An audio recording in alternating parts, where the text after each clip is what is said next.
Kes kematian sebelum atau ketika tiba di hospital atau BID akibat COVID-19 dalam negara merekodkan tren peningkatan sebanyak 7 kali ganda bagi tempoh April hingga Jun 2021 dan jumlah kes BID meningkat kepada 246 pada Jun tahun ini berbanding 35 kes pada April dan kebanyakan mangsa yang meninggal dunia terdiri daripada pesakit berusia 50 hingga 70 tahun dan pastinya dengan keadaan situasi tambahan pula dengan varian Delta dan sebagainya ini memungkinkan kes-kes ini terus terjadi. Jadi saya nak bercakap lanjut berkaitan dengan perkara ini bersama dengan Profesor Datuk Dr. Syed Muhammad Al-Junaid Syed Junaid, pakar kesihatan awam menerusi Skype ketika ini. Assalamualaikum Datuk.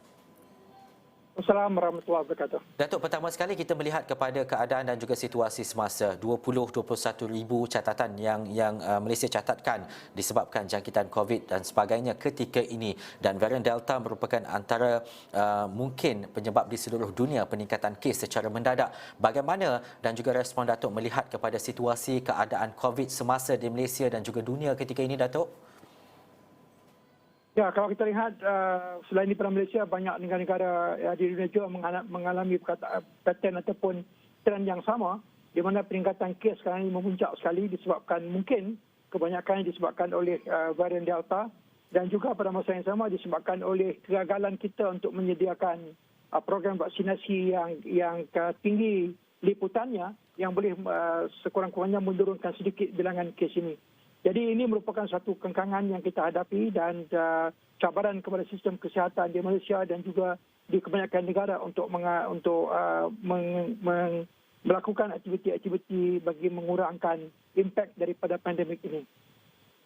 Datuk, kalau kita bercakap berkaitan dengan kes kematian sebelum dan ketika tiba di hospital ini dan juga kes-kes itu berlaku terutamanya di Malaysia ini, bagaimana untuk kita memahami situasi dan juga keadaan ini? Situasi peka terhadap kesihatan, situasi di mana tiadanya simptom dan juga keadaan ataupun attack yang mungkin cepat dan tidak yang sukar untuk dijangkakan. Bagaimana, Datuk?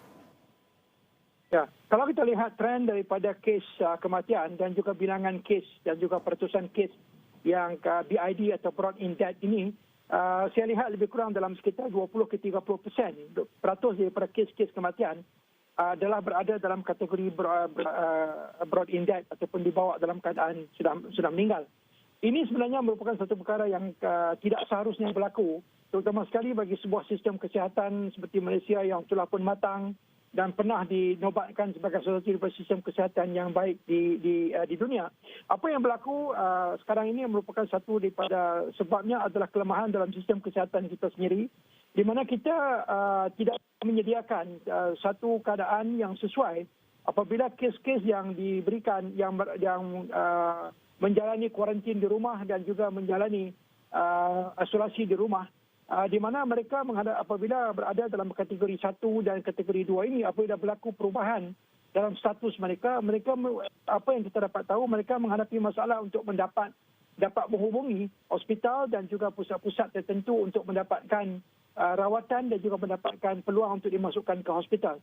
Ini harus diperbaiki dengan meningkatkan tahap komunikasi yang baik dan juga menyediakan infrastruktur yang sesuai.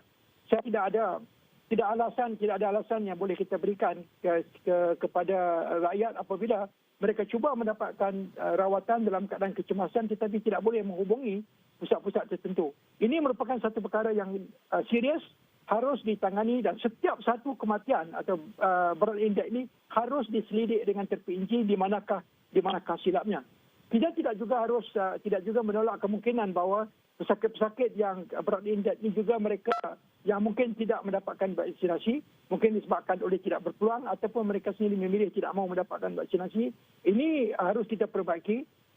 Dan yang kedua juga, kita juga harus melihat kepada ahli masyarakat supaya mereka tidak mengambil rawatan-rawatan yang tidak diluluskan, tidak mengambil rawatan-rawatan yang tidak disarankan oleh pihak yang berwajib, supaya mereka tidak mengalami masalah-masalah di peringkat akhir sehingga mereka mengalami komplikasi dan sebagainya.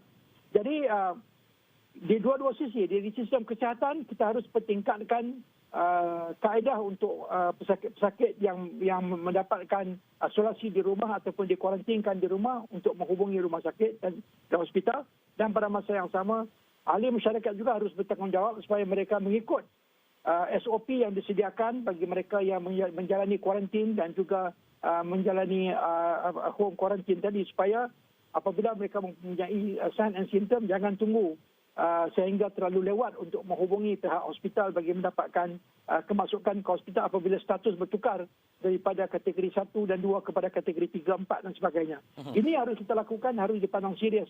Dan setiap satu kematian yang berlaku disebabkan oleh BID ini harus diselidiki dengan terperinci dan dicari di mana silapnya dan digunakan ini untuk memperbaiki sistem kesihatan yang sudah ada.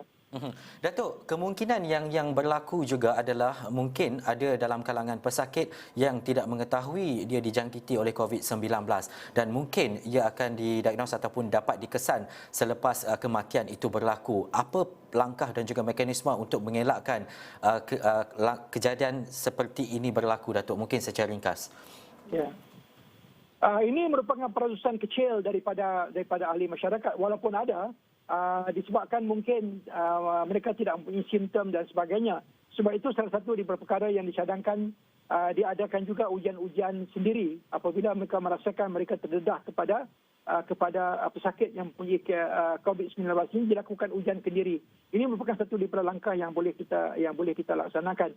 Tetapi majoriti daripada mereka adalah mereka yang sudah tahu mereka mempunyai COVID-19 tetapi tidak mengambil keputusan atau mengambil tindakan cepat apabila mereka mempunyai simptom dan apabila simptom itu berubah kepada keadaan lebih serius. Ramai juga yang cuba mendapatkan rawatan sendiri dan sebagainya. Jadi kalau mereka yang tidak mengetahui, peratusannya kecil, tapi salah satu solusinya apabila mereka terdedah kepada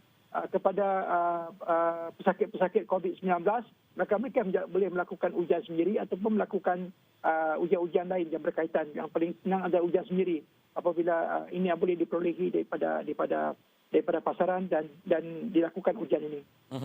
Baik, terima kasih Profesor Dr. Syed Muhammad Al-Junaid, Syed Junaid, pakar kesihatan awam atas diskusi dan juga perbincangan itu tadi.